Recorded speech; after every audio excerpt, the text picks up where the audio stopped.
January 1944.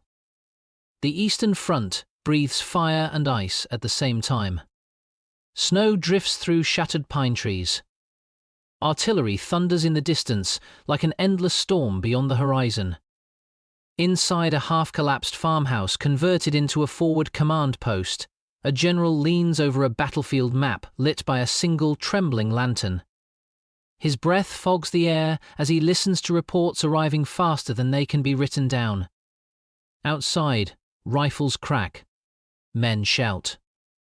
Somewhere in the chaos, an unseen enemy takes aim through the shell of a broken window. One shot is fired. Just one. It slices through the cold air and strikes the general squarely in the chest. For a brief moment, history holds its breath. Officers freeze. Medics rush forward. But instead of blood, there is silence. The bullet does not pass through flesh. It does not enter the heart. It does not end a life. It strikes something else. Something small. Something ordinary. Something no one in that room had ever thought might matter. And yet, in that single instant, it changes everything. Winter had settled brutally across Europe by the time that bullet was fired. Not the quiet kind of winter preserved in postcards and distant memories, but a grinding, merciless season that froze engines solid, split rifle stocks, and turned soldiers' lungs into burning furnaces with every frozen breath. By January of 1944, the war had reached a stage where no front was quiet anymore. In the West, Allied bombers roared nightly over German cities, dropping thousands of tons of high explosives across industrial centers and railway yards. Daylight raids blackened the skies. Entire neighborhoods vanished in firestorms. Far out in the Atlantic, convoys crept through icy seas under constant threat of German U-boats prowling beneath dark waves. In the south, Allied armies were forcing their way up the Italian peninsula inch by bloody inch from Salerno Shu, Anzio against stubborn and heavily fortified German defenses carved into mountains and ruins. Above them, American and British aircraft hunted armor and supply routes relentlessly. Below them, men dug into rock and rubble for survival. The Axis war machine was under pressure everywhere at once. But it was the Eastern Front that consumed everything else by scale and savagery. There, the war had become something closer to industrial extermination than conventional battle. By early 1944, the German army had already suffered massive defeats at Stalingrad and Kursk.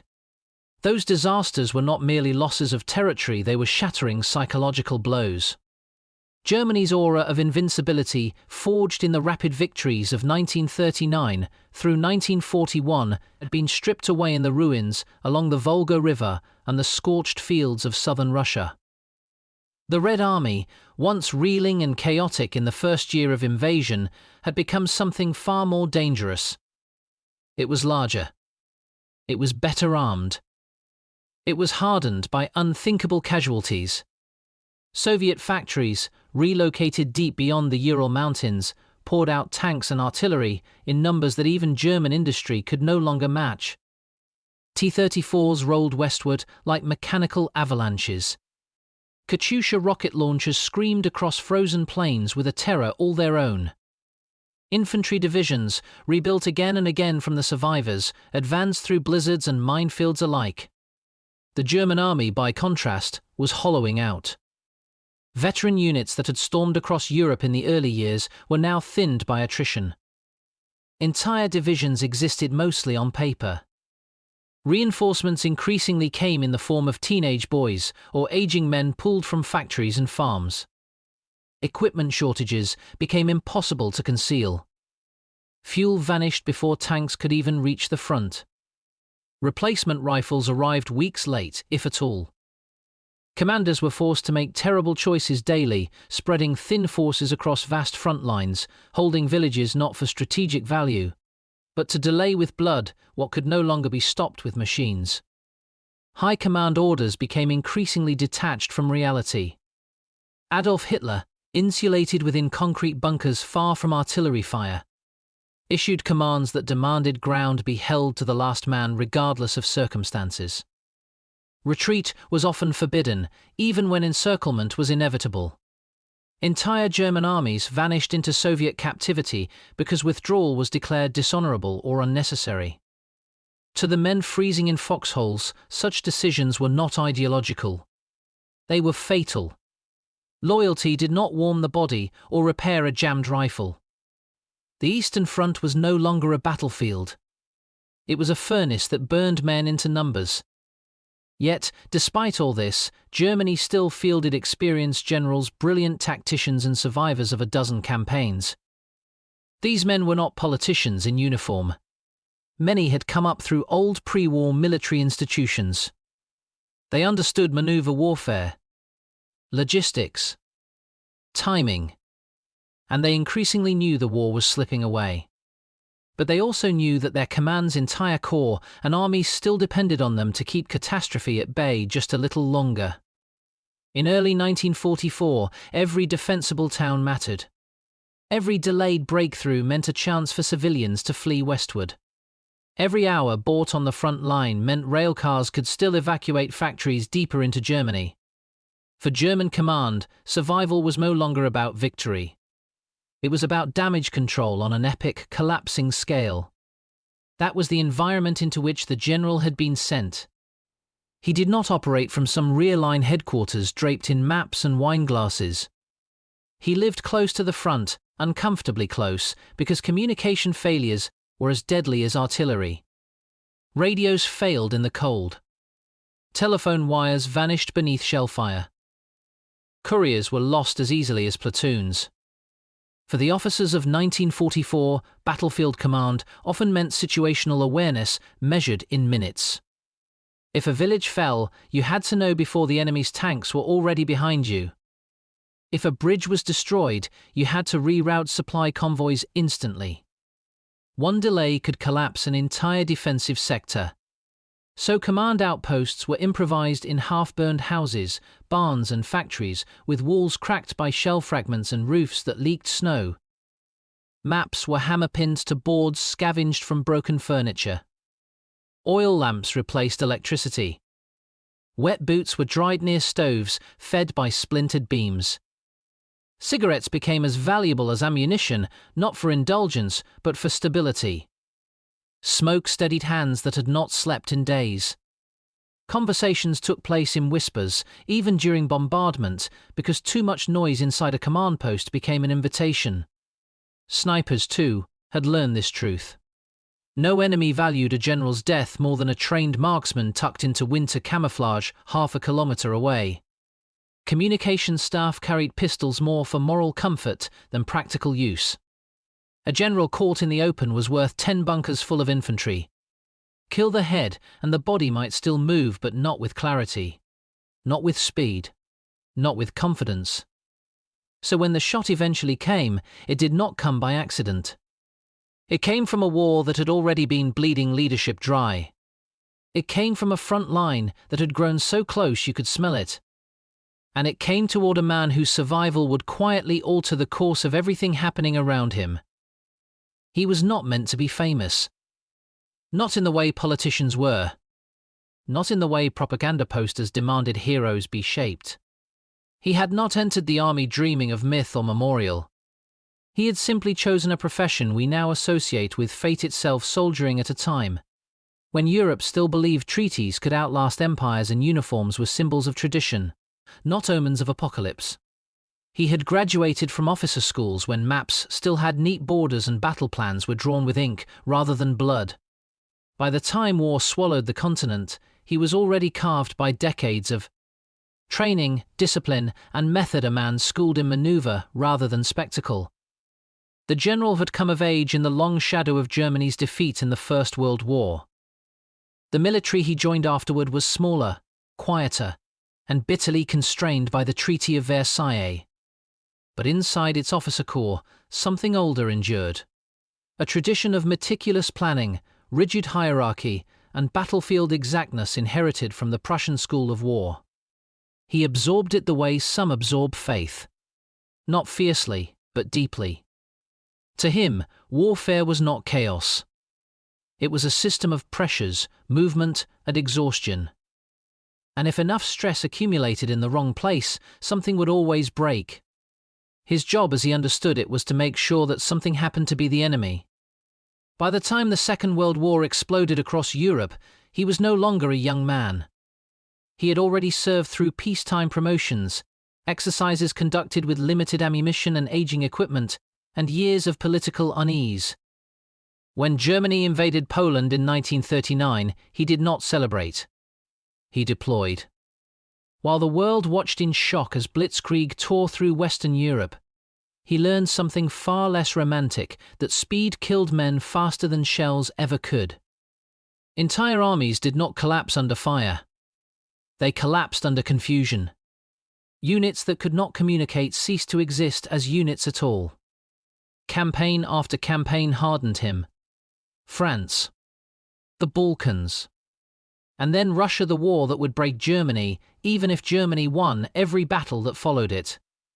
In the east, he commanded through temperatures that froze fuel lines and shattered rifle barrels. He watched divisions with decades of lineage disappear into forests they could not escape. He wrote casualty reports that described so many deaths they became hollow, procedural things like weather forecasts written in blood. By 1944, he was no longer simply a general. He was a pivot point. His superiors depended on him not because he delivered speeches, but because he delivered stability. His subordinates followed him not because he promised victory, but because he organized survival. Soldiers rarely spoke of him, because soldiers rarely spoke at all at that point they endured. But among officers who had served under several commanders already killed, wounded, or reassigned, his presence meant something unspoken: continuity. The idea that war could still be navigated rather than merely suffered. This is why he moved dangerously close to the front. He distrusted second-hand information. Reports softened reality. Maps lied. Field commanders filtered fear before they filtered facts. He preferred to look into faces and hear breath when he made decisions. He wanted to know not just where the enemy was, but where his own men were failing. That kind of leadership, however, came with risk. Rank insignia became liabilities. Staff cars became targets. Command bunkers were no longer shelters. Soviet snipers were trained to scan not for movement, but for authority. A man who walked with purpose. A man others listened to. A man surrounded by radios rather than rifles. Yet habit does curious things in war. The general still carried personal items that did not belong to the battlefield. Notebooks from earlier years. A battered lighter from another front. And most strangely, a cigarette case. Polished dull by years of handling. Dented once by a fall from a staff car in Yugoslavia. A gift, perhaps. Or something acquired without memory. Soldiers rarely remember how they come to own the objects that carry them through war. They simply keep them close. Cigarettes were rationed. Coffee was rare. Sleep was theoretical. In that environment, small comforts became psychological armor. A cigarette lit before issuing an order. A sip of bitter brew before learning how many would not return. Ritual mattered.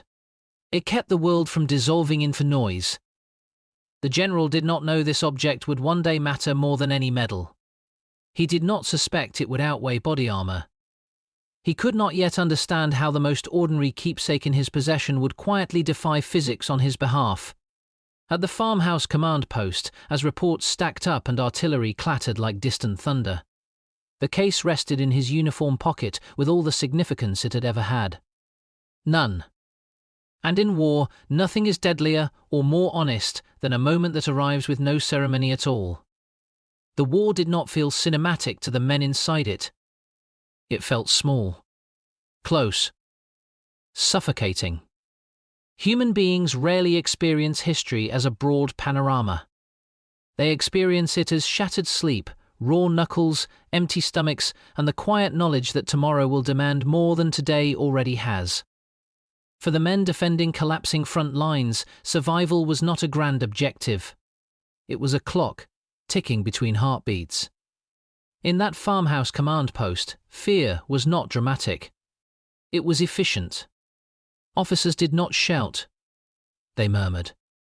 Voices were low because terror spoke more clearly when compressed into silence. The general moved among his staff not like a hero, but like a tired man counting seconds in his own way. He asked brief questions. He accepted bad news with the stillness of someone who had stopped expecting anything else. He did not soothe panic or perform command. He absorbed weight, the collective knowledge that everything was failing faster than anyone could fully measure.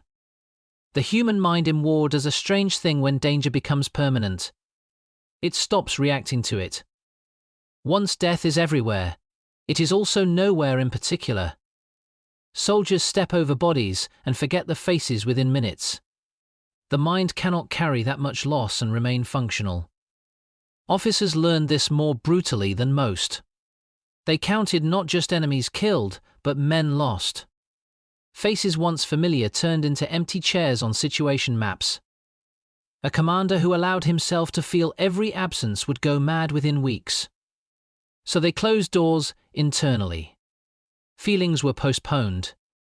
Grief was scheduled for a future no one quite believed in. For many, cigarettes filled that silence. One breath of smoke cut through the aroma of iron and mud. It became ritualized, motion lighter flick, inhale, exhale. A few seconds where a man was still a person instead of a function. The general lit cigarettes not for indulgence, but for rhythm. The act of opening that case, selecting one, tapping it just so it created a controlled pattern inside a world that had lost pattern entirely. Meanwhile, outside, young men crouched in ditches pretending not to listen to the sound of incoming armor. They thought of warmth. They thought of faces they might never see again. They thought of food rather than strategy. Nobody thought they were part of legend. They thought only that they might die in the next 2 minutes. Above them, somewhere unseen, the enemy waited. From the perspective of the sniper, the world was reduced to line and angle. A window frame. A flicker of movement. A shoulder leaning forward. The discipline of such a shot came not from hatred, but from repetition. Soviet sniper doctrine was precise and ruthless. Eliminate officers. Disrupt command. Leave units blind. The bullet had no context. It carried no ideology. It was simply a solution moving through air. Inside the farmhouse, the general leaned momentarily closer to the map, tracing a ridgeline with his finger. His coat shifted slightly as he did so. A movement too subtle to notice, except to the man far away who had already chosen his moment. Brilliance in war is often described as strategy. But survival, frequently, is anatomy meeting coincidence. And that coincidence was already closing the distance at the speed of sound. Chance is an uncomfortable subject in war because it robs suffering of hierarchy. It suggests that survival is not purely earned, that skill and courage are not always decisive, that fate has a vote even when men pretend otherwise. Militaries resist the idea instinctively. Wars are taught as sequences of decisions and doctrines, not as storms of randomness. But stand close enough to any battlefield and randomness becomes impossible to ignore. Bullets do not choose. Shell fragments do not discriminate. A man survives not because he is braver than the one beside him, but because trajectory bends 1 inch wide. Statisticians would later calculate probabilities for battlefield survival. The likelihood of being hit by direct fire. The chance of a bullet striking center mass versus grazing cloth. But numbers lose meaning when you are the denominator. When the calculation is no longer theoretical. When you are, in a moment, everything the math describes. Leadership, too, is precarious.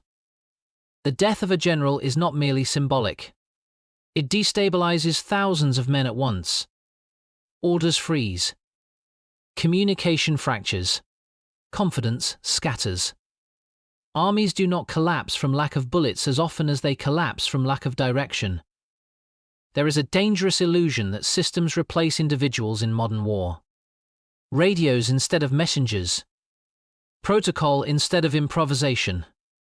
But no machine ever makes a judgment call the way a human does when everything stops fitting the plan. That burden cannot be automated. A general does not merely sign papers. He absorbs uncertainty and returns it as instructions. Across history, whole campaigns have unspooled from a simple loss of leadership. A commander killed by artillery fire. Another captured in a sudden raid. Another paralyzed by injury. At the moment authority vanishes, so does cohesion. Men hesitate. Every delay multiplies. In war, hesitation is deadlier than aggression. From the enemy's perspective, the shot that night was not dramatic. It was clinical. A visible leader had presented himself. The conditions were ideal. Stationary target. Clear path. Wind minimal. Range acceptable. Training did the rest. In another world, the sniper would have lowered his rifle and moved on, never knowing the impact of his work. A single officer removed. A tally line marked. The day would continue. He did not know whom he had targeted beyond rank and silhouette. He did not care. Victory does not require hatred. It requires effect. And effect was what should have followed. But physics, too, has its limits. Bullets are powerful, but not divine. Kinetic energy meets resistance, just like any force. Steel does not negotiate. It absorbs or it fails. The cigarette case was not designed as armor, but it carried properties of one. Solid metal. Flat surface. Enough mass to interrupt momentum. In another setting, it would have been irrelevant. Here, it became a boundary between life and oblivion. War mythology prefers destiny to geometry. But geometry is often the true executioner. And on that frozen night, geometry chose restraint. The crack of the rifle reached the farmhouse after the bullet had already done its work. Sound lags behind velocity. What the general experienced first was not noise, it was impact. A heavy, blunt blow to his chest, like a fist swung by something stronger than any man. For a split second, his breath vanished. Not from pain, but from pressure. His body rocked backward slightly, boots scraping against the warped floorboards. One of his aides thought he had been punched. Another thought the roof had collapsed. None of them understood immediately what had happened, because nothing in the room changed the way bullets were supposed to change things. He did not fall. There was no blood, no scream. Only a sound that should not have been there, a sharp metallic ring that echoed thinly inside the cramped room, like a spoon striking porcelain. Then confusion exploded outward. An officer lunged forward. Another shouted for medics. A third reached instinctively for a sidearm that could not possibly answer a threat carried by distance. Chairs scraped. A radio operator dropped his headset. Outside, guards raised weapons toward invisible angles. The room became movement where there had been stillness a moment earlier. The general stood frozen, one hand pressed against his chest, eyes wide not with fear but disbelief. His heart pounded so violently he could feel it in his throat. He waited for pain. It did not arrive. Instead, there was pressure. A deep bruise blossoming beneath his ribs.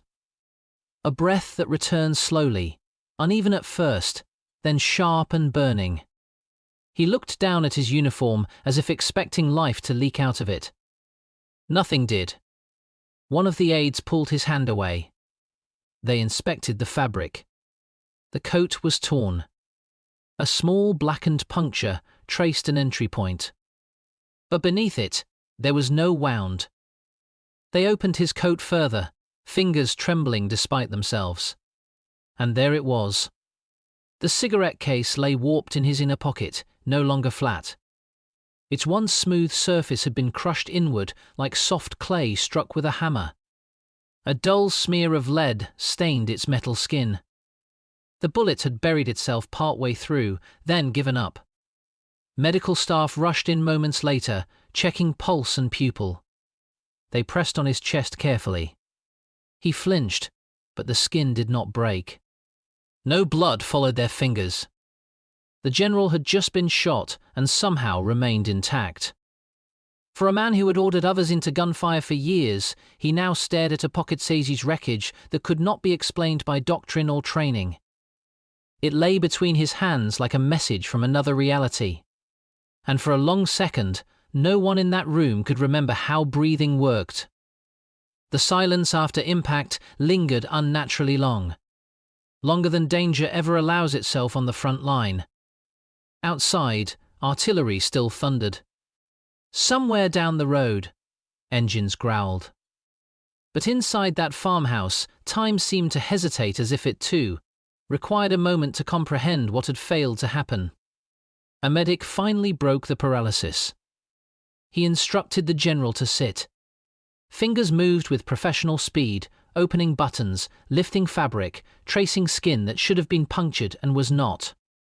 The bruise beneath the uniform was already darkening an ugly bloom where kinetic force had transferred itself into flesh without penetrating it. The man inhaled sharply when pressed there. Pain existed. It was real, but it was clean. Not catastrophic. Not final. The cigarette case was placed carefully on a table like a surgical instrument. Its hinged lid no longer aligned. The metal face bowed inward. Where a polished surface had once reflected dull lamplight, the steel now caved around a flattened impact crater. Part of the bullet remained lodged within it, a mangled fragment of copper and lead. Someone tried to open the case and failed. It had become, quite literally, one with the thing that had tried to kill its owner. The room began to fill with quiet sounds of disbelief. Not shouting. Not celebration. Just a low murmur of men speaking carefully, as if volume might shatter whatever fragile miracle had just occurred. One officer, pale-faced, picked up the case and turned it in his hands. He had marched through 2 countries and pushed infantry forward under artillery fire without flinching. Now he stared at a bent piece of metal as if it were alive. No one pretended the case had caught the bullet in any gentle sense. What it had done was far harsher. It had met velocity with resistance. The impact energy had crushed into the metal and dissipated outward, not inward. Had the bullet struck a few centimeters lower, a rib might have shattered. A few centimeters higher, a lung would have collapsed. A few degrees more angle, and the lead would have slipped through seam or edge. Physics had not granted mercy. It had simply obeyed form. A military engineer among the staff examined it later by lantern light. He explained what no one in that moment truly wanted to understand. The metal composition, the density, the thickness, they had aligned exactly in the bullet's path. The case had not been strong. It had been sufficient. The general sat quietly as this analysis unfolded around him, his pulse steadying while minds scrambled for meaning. He did not make a speech. He did not smile. He simply watched his men try to recalibrate a universe that had just spared him without explanation. And then, as if embarrassed by the attention, he pushed himself back to his feet. There were still reports to read. Still men to deploy. Still maps quietly bleeding arrows across their surfaces.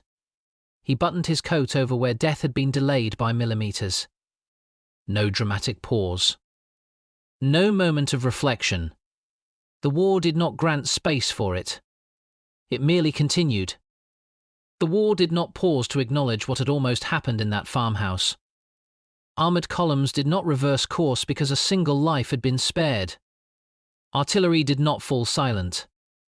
Men still bled out in the snow and vanished beneath it just the same as they had the night before.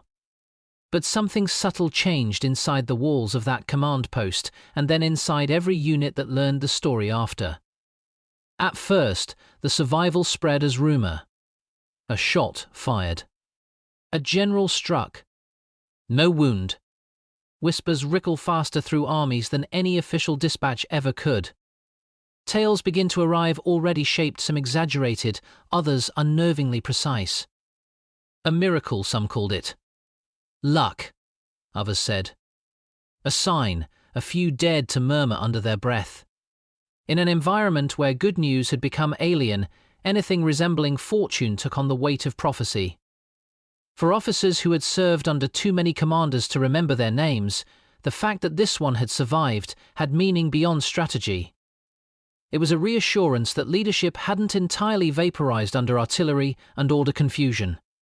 For soldiers who had not slept properly in weeks, it was a sudden reminder that the war did not control everything, that sometimes it misfired. The general himself never leaned into the story. He did not reference it in briefings. He did not allow it to become symbolically inflated. But his survival altered the rhythm of command. That much could not be undone. Subordinates, already hyper-aware of their mortality, now watched him with something dangerously close to belief not in inevitability, but in endurance. Within days, he resumed full duties. The bruise near his heart turned yellow and angry beneath the skin. Every breath reminded him how close he had come to rupture. Yet he stood longer than the doctors preferred. Spoke more calmly than usual. Not because he felt saved, but because he felt time more acutely than before. Command decisions did not soften. Orders were no less severe. But something changed in how he delivered them. He no longer hovered over maps with casual proximity. He repositioned posts. He enforced distance from windows. He drilled counter-sniper routines where protocol had once been lax. Survival breeds vigilance. When death touches fabric and not flesh, you notice its fingerprints everywhere else. The enemy, too, felt the impact indirectly. Intelligence reports whispered that German command in that sector had not collapsed as expected. Movements remained coordinated. Retreat did not disintegrate into flight. Resistance lingered in villages that should have evacuated in hours. It was not that his survival reversed the war. It was that it delayed entropy. Each day he stood at that table, instead of a grave cost the advancing enemy something they could not measure time. Continue to Aftermath Section 2. The cigarette case did not return to a pocket after that night. It passed from an object of habit into something closer to artifact, though no one used that word then. In war, such transitions happen quietly. The case was wrapped in cloth, placed in a field crate, and later transferred through channels that normally carried documents and ammunition, not fate. By the end of the campaign, it no longer belonged to the general alone. It had entered record. Not formally at first. Then, gradually. A note in a medical log. A line in an operations diary. A footnote in a staff officer's memoir. After the war ended and the map of Europe was redrawn in bordered ink and rubble, the world sought reasons. Nations wanted lessons. Veterans wanted closure. Historians wanted causes. And within that machinery of explanation, the little case reappeared not as trivia, but as a dividing moment. A single object that had altered the presence of command at a precise slice of time. It eventually found its way into storage. Then into a museum registry. Then, during an exhibition on wartime leadership, onto black velvet beneath glass. Bean! Sill. Incapable of lying. Visitors stood longer in front of it than the tanks. Because armor is expected. A cigarette case is not. Plaques described metallurgy and trajectory in appropriately formal language. Density, deceleration, penetration, resistance. But people did not read those lines for long. They stared at the dent. The raw inward curve. The exact point where death had been forced into refusal. The story grew. Not wildly, but persistently. Teachers told it to students. Veterans told it to grandchildren. Writers embedded it into descriptions of command culture and chance. It did not need mythology. It already held precision. Yet over time, a curious inversion occurred. The case began to eclipse the man. His career became summarized in an anecdote. His campaigns compressed into a single incident. In popular memory, he was no longer a tactician, planner, or disciplinarian. He was the one who survived. History does that. It reduces complexity into moments that fit easily in the palm. But the object never claimed that role. It simply remained where it had landed in consequence metal folded around lead. An equation finished mid-sentence. The war, which devoured entire generations, left behind ruin on a continental scale. Cities burned into memory. Borders were reprinted. Names disappeared. And a personal item, almost forgotten, endured. Not because it was designed to, but because one night, under fire and frost, it did the impossible. History is often taught as movement, invasions and retreats, offensives and collapses, banners rising and falling with deliberate inevitability. But when history is lived, not observed, it does not arrive in formation. It arrives in moments like that one inside a frozen farmhouse, disguised as routine, carrying catastrophe inside silence. A man does not feel destiny on his skin. He feels shock, confusion. A hand pressed against his chest where something should have ended everything and did not.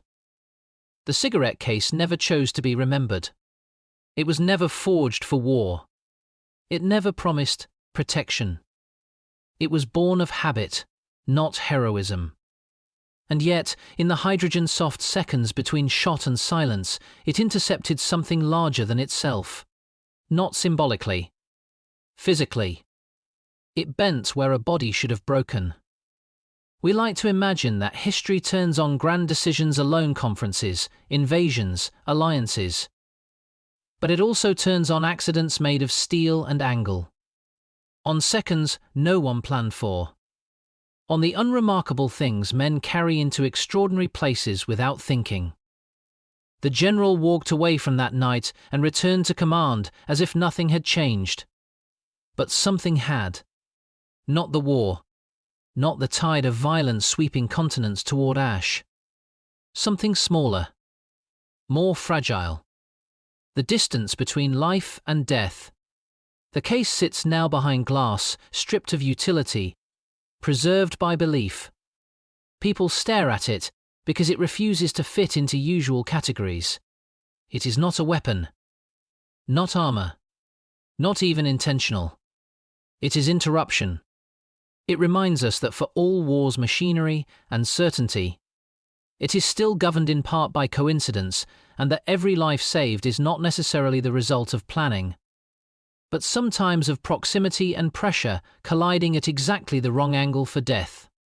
And for once, that was enough.